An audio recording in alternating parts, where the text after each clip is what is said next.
Welcome to EN116, Week 7, Presentation 1, Using Language Effectively. We have covered many elements of the speech communication process over the past few weeks, and the last major topic we need to discuss is how you can use language effectively in your speech. Now, as you know from our discussion of emotional appeal last week, effective language is one of the most important parts of your speech. Sure, you knew this class was housed in the English department, but you probably thought that speech was all about delivery. By now, you've certainly come to realize that a speech is about more than how you say it. Giving a speech is about substance, content, and argument. In order for you to give good speeches and make good arguments, you have to be able to use language effectively. For the purposes of today's presentation, we will be considering effective language use as Osborne describes it in your textbook. So let's begin with a discussion of the power of language. I'm sure we've all heard the old maxim that language is powerful, but have you ever stopped to really consider the truth of those words? Well, now would be a good time to do just that, as you're ready to finish up your persuasive speech. The persuasive speech is a great example of the power of language, because when you give a persuasive speech, you're using your words to shape the actions and attitudes of others. This means that you're encouraging your audience to act, using nothing but words, which in turn means that your words pack a lot of power. The spoken word has the power to shape the way we think. That's because it's impossible to think outside the bounds of language. So when you share words with an audience, you have the potential to transform their thoughts about the world. Think about it. We use language as the basis for all of our social interactions.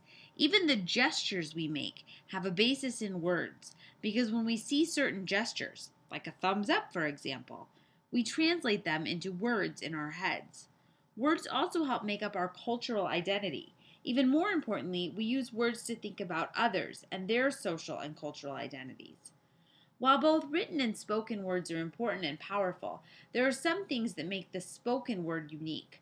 First of all, you can never take back an utterance. Once something has been said to you, you can't unhear it. You might eventually forget it, but the thing can never be unsaid. Next, the spoken word is spontaneous, or at least more spontaneous than the written word.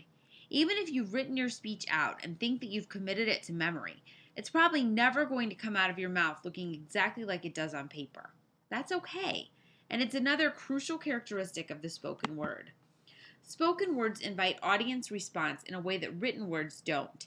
This is especially true for your persuasive speech, when you are, as scholars Sonia and Karen Foss have claimed, inviting transformation, or inviting listeners the opportunity to try on your worldview.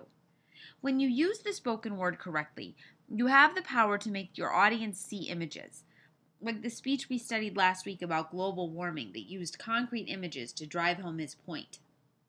You have the power to make your listeners feel.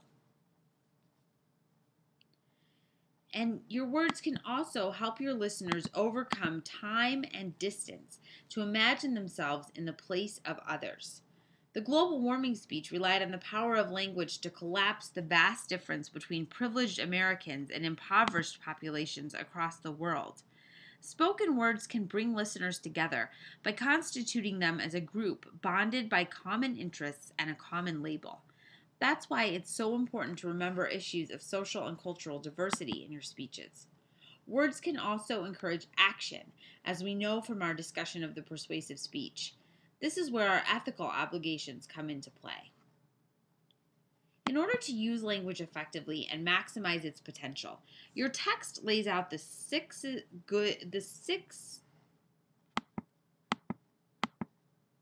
C's of good language use. Let's take a few minutes to talk about them. First of all, clarity is important. If your words are not clear, then your listeners can't understand you. And if your listeners can't understand you, then it doesn't matter how eloquent your speech is. They won't be following along with you, and your speech will not be powerful for them. Be sure that you avoid jargon, or the specialized vocabulary of a discipline. This can be hard to do because by the time you write your persuasive speech, you have become an expert on your topic, and you are undoubtedly familiar with the specialized language of the area you're writing about. Still, You'll have to put yourself in the place of your audience and use colorful or vivid language to paint a picture for your audience, help add humor to your speech, and make your speech more interesting. Next, you'll need to make sure that your speech is concrete. When you think of concrete language, think of it as the opposite of abstract language. Things that are abstract are intangible. Ideas like liberty, justice, and freedom are, for example, abstract. Concrete language refers to things that you can actually touch. Table, book, lamp. These are all concrete words. Specific language is concrete, whereas vague language is abstract. You always want to speak in specific terms for your audience. Language needs to also be correct. This refers to spelling, grammar, and writing mechanics. Finally, language uses cultural sense is concise.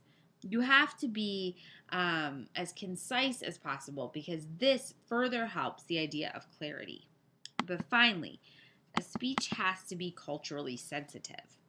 You don't want to offend your audience. Even if you're speaking to a homogeneous audience, you need to exhibit an understanding, respect, and appreciation for other cultures. No offensive labels, no sexist language, and certainly no name calling. And you thought the 5 C's were just for buying diamonds. Well, not only does your book offer a discussion of the C's, but also Osborne et al. Spend time discussing other ways you can maximize your language use. First, they suggest that you use figurative language. There's several ways you can do this. Through metaphors and similes, like these about love.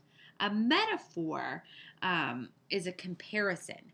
Typically, you compare something abstract to something concrete to increase the understanding of the abstract concept. In his rhetorical scholarship, Michael Osborne has written groundbreaking work on metaphor, arguing that some metaphors endure across cultures and across time. He shares a version of those arguments in your textbook, explaining enduring metaphors of light and dark, storms and sea, and the family. You can also use a simile. A simile works just like a metaphor, but it uses the words like or as to help make the comparison.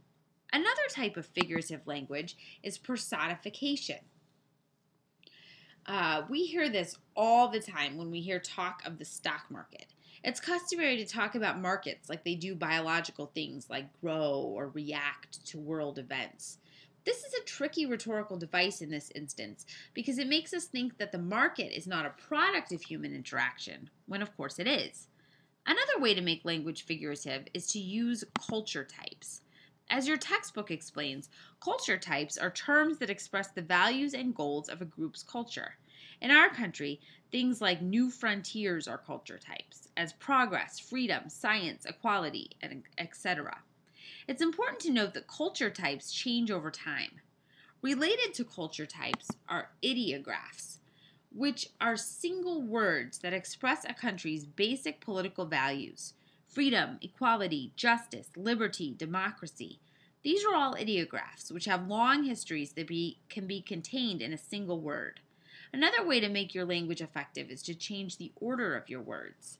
You could use antithesis, when you arrange different or opposing ideas in the same or adjoining sentences to create a striking contrast. President John Kennedy's 1960 inaugural address has the most famous use of antithesis.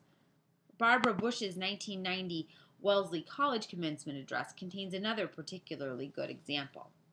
You can also use parallel construction, often seen hand in hand with repetition, to use language effectively. Repetition and parallelism can build a sense of urgency for your audience and make them want to act. But finally, there are some ways you can use language effectively by exploiting word sounds. Alliteration happens when you repeat the initial consonant sound in closely connected patterns of words. Consonance happens when you repeat the consonant sound not at the beginning of the word, and assonance is the repetition of a vowel sound. All of these devices are excellent ways to help language use sound more playful. You can also use onomatopoeia, where words sound like what they represent: crash, bang, pow, but also less obvious words like trudge and lisp. Now that we've talked about the power of language and specific ways you can improve language use in your work, take out a pen and paper and move on to the next presentation, which guides you through a writing exercise.